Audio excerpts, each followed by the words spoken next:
Here are the top 5 activities to teach verbs to ESL students. Number 1 is flashcard sentences. So flashcards are really useful when you're teaching young learners. So I always like to bring them into the class with me.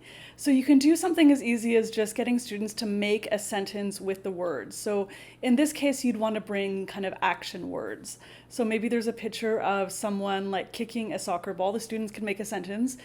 The boy is kicking a soccer ball.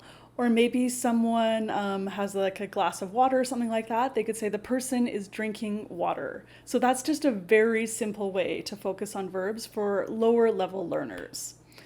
The next one is a nice review activity. It's called disappearing text. So this is a nice way to help students remember vocabulary and then also grammatical structures. So write a sentence on the board using the target grammar or vocabulary, and students all together as a class, they read out the entire sentence together. Then erase 1 or 2 words from that sentence, and then students read out the entire sentence again. Erase 1 or 2 more words, and students do the same thing. And eventually there'll be nothing on the board, but students will be saying the entire sentence. So this is a nice way for some repetition and will make the language more memorable. All right, the third activity is 20 questions. So 20 questions is ideal for teaching the be verb because students have to ask yes or no questions. So you probably have played this already, just with your friends or family.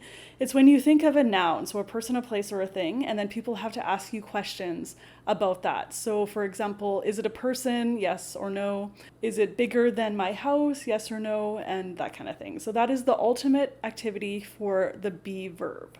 The fourth activity is board games. So it's very easy to make your own board game. You just make a big square, I usually do a 5x5 grid, and then I put some kind of random squares on the board, like go back 2, change places with the person on your left, jump forward 5, free space, take a rest, roll again, something like that.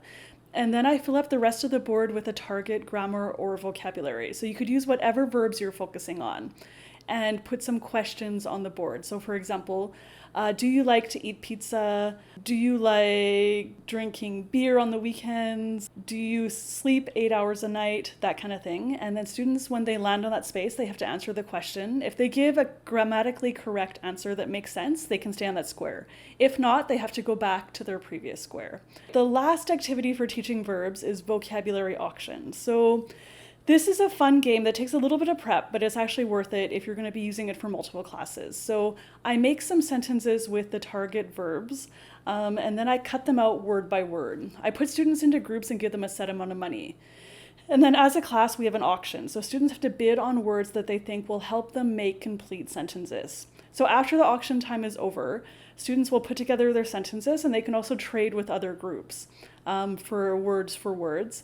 And then the winner is the group that has the most grammatically correct sentences that make sense. Okay, so that is it for my top 5 ESL activities to teach verbs to ESL students. Be sure to check out my book, 39 ESL Grammar Activities for Adults. I also have a version for children. And if you like this video, please hit like, subscribe, and I'll catch you next time. Bye, everybody.